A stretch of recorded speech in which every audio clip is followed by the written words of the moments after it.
Now, there's kind of a conundrum, though, as Japan is expanding its power into Korea.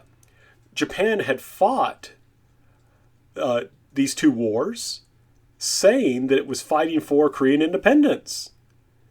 Back in the Konghwa Treaty of 1876, Japan had stated that Korea was an independent nation. So Japan had continuously been emphasizing that Korea was independent. But now it's going to take actions, as we shall see, will seriously diminish Korea's independence. So how could it now change positions and expand its influence into Korea? How could it justify doing that? And the Japanese government did this in a variety of ways. One is it emphasized that Korea was absolutely essential for its security. Right? If a hostile power was to gain influence in Korea, then that would threaten Japan. And Korea was too weak to prevent a hostile power from doing that. So Japan said it needs to come in for its own security. And this is necessary because this is a social Darwinistic world, a world of where the law of the jungle is in operation, where dog eat dog. If you don't eat, you are the meat. So Japan has to go out and make Korea, in a sense, to colonize Korea, or else it will become a colony. Right? If you're not building an empire, you're becoming a part of someone else's empire. That's kind of the basic idea of the time. In addition, Japan presented itself as coming to civilize Koreans. Right? We've already seen some images that emphasize that.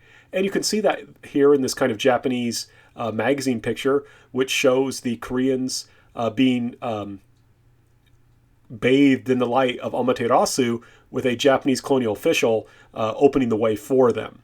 Right? He's pulling over this rock, so the rays of Amaterasu, the civilizing rays of the Japanese Empire, are able to shine upon these poor Koreans who have been in Confucian and Chinese darkness for so many years.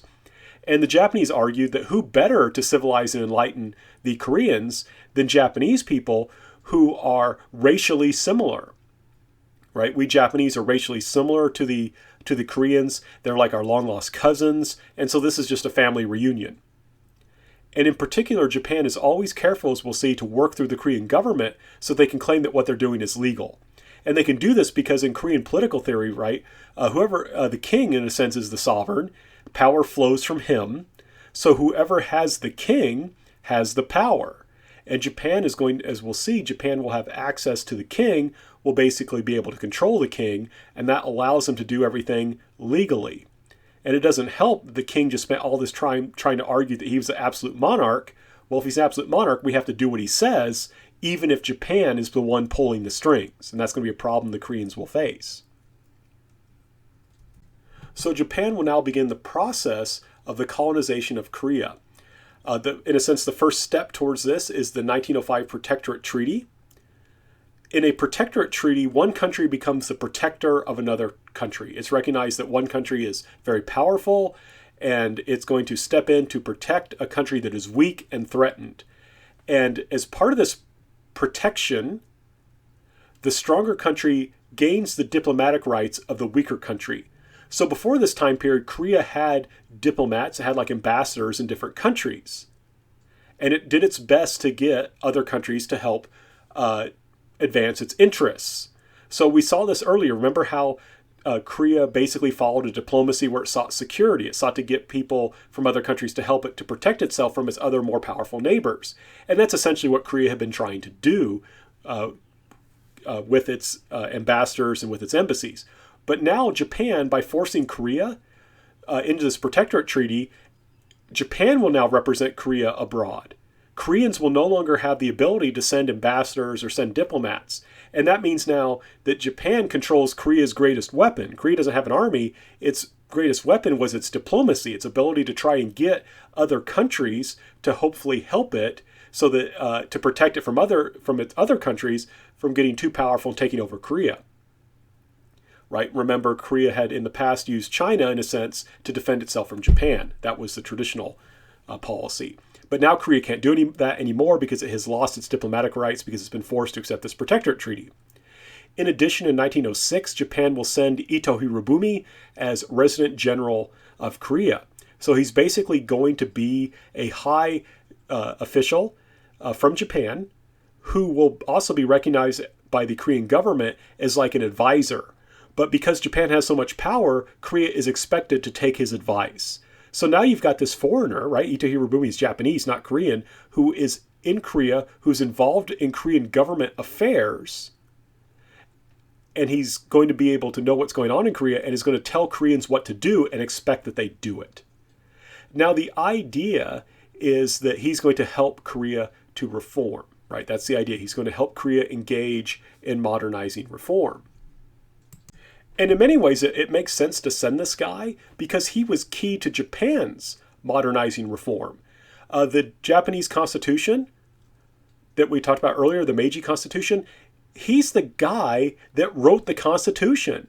And just so it was clear what he meant when he wrote the Constitution, he wrote a book explaining what he meant when he wrote the Constitution. In addition, he served as Prime Minister of Japan multiple times. I think 4 times. And he was also Prime Minister of Japan when Japan won the Sino-Japanese War.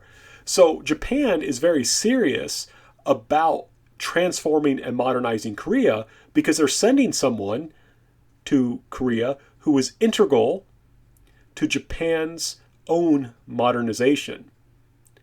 And what's fascinating about Ito Hirobumi is he's often understood as a moderate imperialist.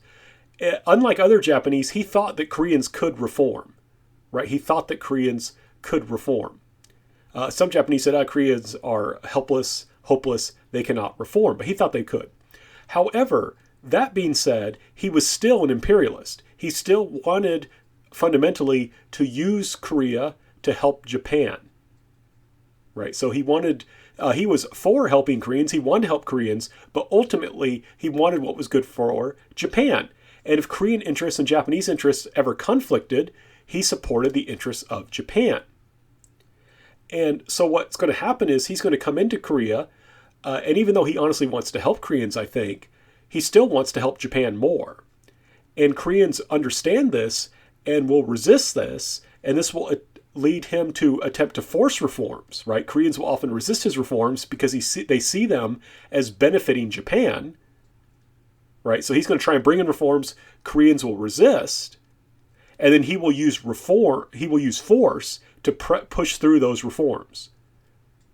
And again, this goes to this question, right? You might be of which is more important, modernization, civilization, or independence. Ideally, those two things go together. We're going to modernize to build a strong, independent country. But Ito Hirobumi fundamentally wants to modernize Korea out of Japan's interests. And sometimes that means making Korea modernize in a way that helps Japan rather than Korean people, and Korean people will justifiably resist this. And then when they resist, he's going to use this, he's going to respond with more force, which will make Koreans resist even more. So it's this kind of vicious cycle. And to kind of give you a sense of the power that he wields, that's him with the crown prince, right? And the crown prince will actually be sent to Japan. Ostensibly, it's so he can get an education, but actually, it's so that he can be basically a hostage of the Japanese. So there were Koreans who resisted Ito Hirobumi and the Japanese colonial project in Korea. One of those was a man named Yeong-hwan. As you can tell from his name, he was a relative to the Queen Min, Empress Myeongsung. Min is the family name, Yeong-hwan is his personal name. He was, while we try to emphasize that the Min clan could be very corrupt, he was an incorruptible official. This guy, even though many of his relatives were corrupt and were just thinking of their own family, he thought of Korea as a whole. So he was an incorruptible official that made him very popular. And as a trusted official of the king, later emperor, he will often be sent on diplomatic missions. Right? The king trusts him and wants him to be kind of his eyes and ears around the world. And remember, one of the key weapons that Koreans had, because they didn't have a strong army, was their diplomacy. And Min Yeong-hwan, in part because of experience in foreign countries as a diplomat, is going to be very supportive of modernization. And you can see that there on that picture to the right. However, and I think this shows the difficult situation Korea was in, his reaction to the 1905 treaty I just talked about, the Protectorate Treaty, was to commit suicide to apologize to to his king and to the Korean people whom he had failed to in his duty to protect Korea, and in hopes to move foreign countries by his sincerity. Right, that they would look at him and say, this guy was a really good official. He really cares about Korea. Korean people are good, so we need to protect Korea. We shouldn't be allowing it to be kind of devoured by Japan. And I think this is pretty striking because he's still attempting, in a sense, to act diplomatically. He's still attempting to win the favor of foreign countries, right, and to gain their protection. Now, I want to share with you his appeal. This is an English translation of his appeal.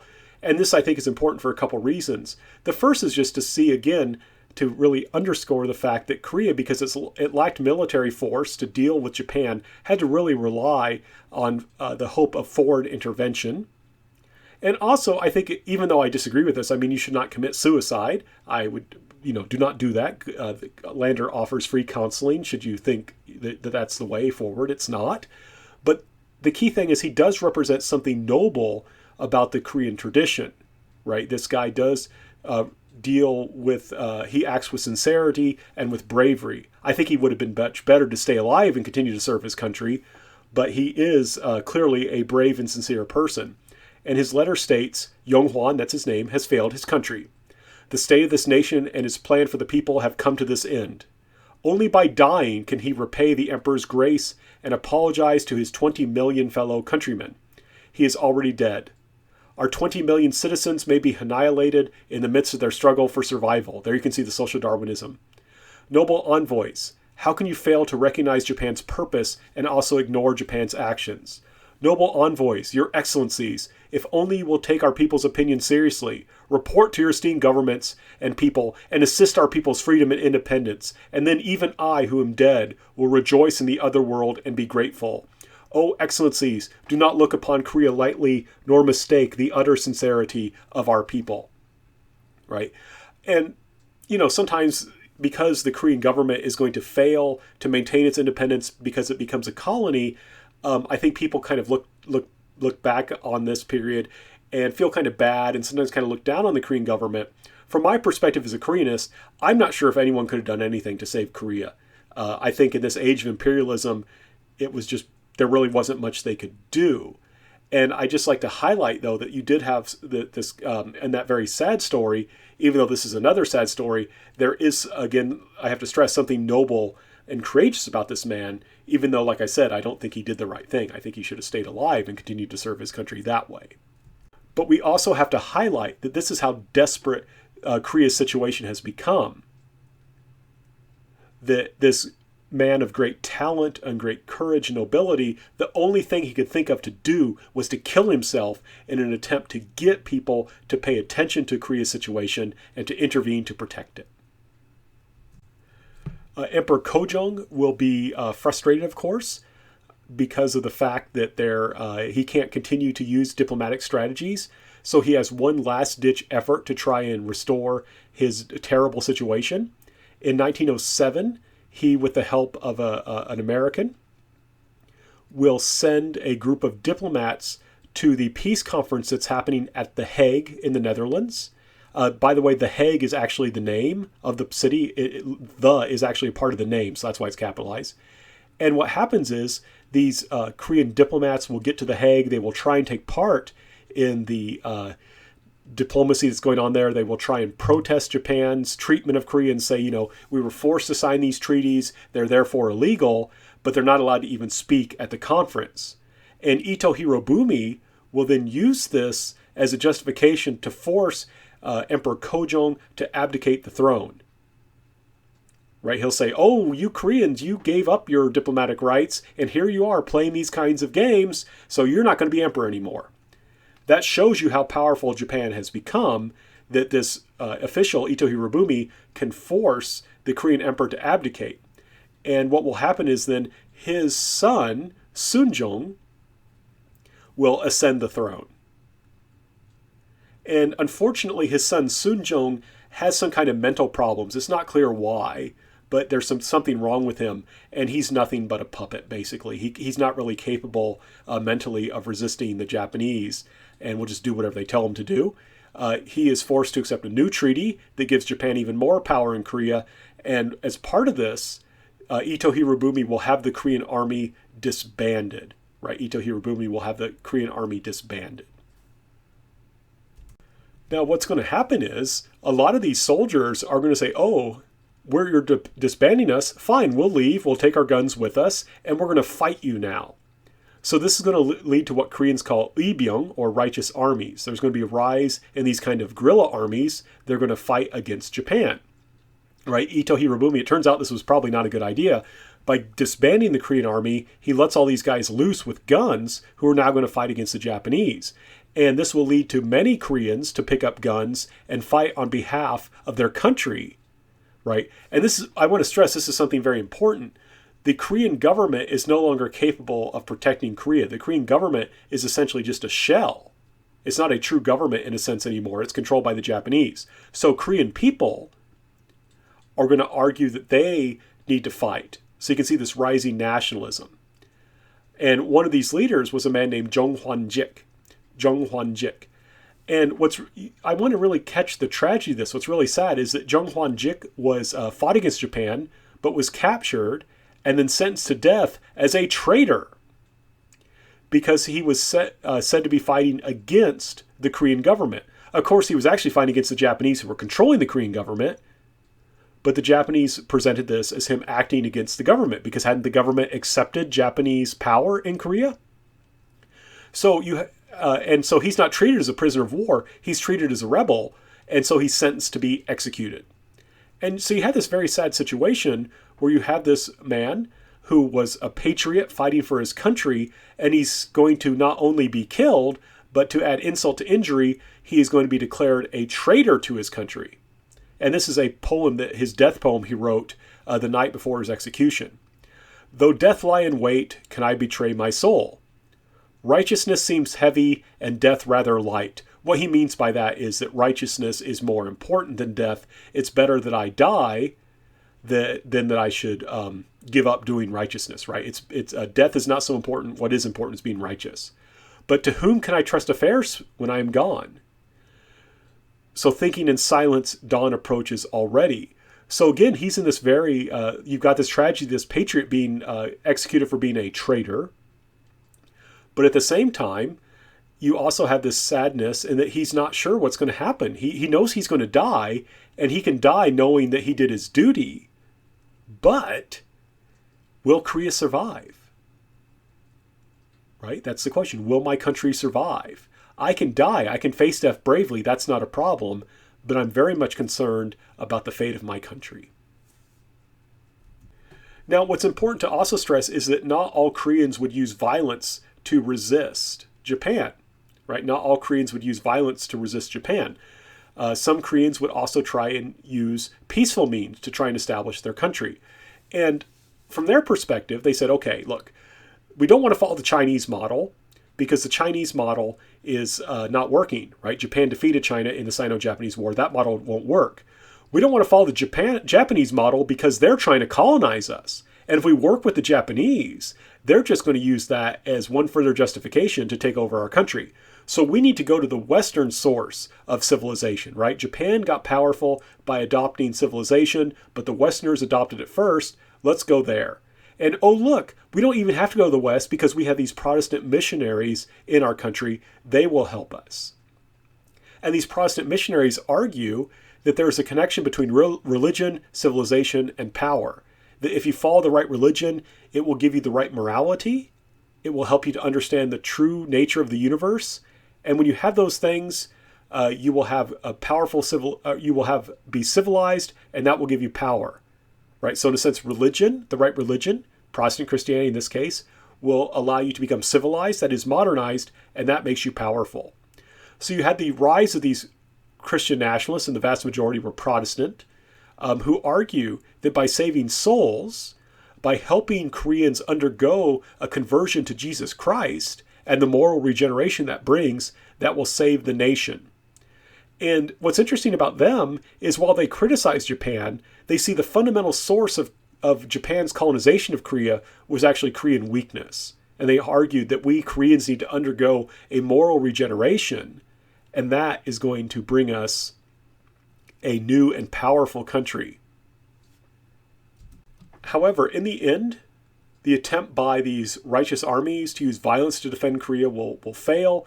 Those armies will be crushed. The attempt to morally reform Korea through conversion to Christianity will not have time to work, and Korea will be annexed in August of 1910 and formally become a part of the Japanese Empire and lose its independence. And so Korea will cease to exist as an independent country and remain that way for 35 years until liberation in 1945.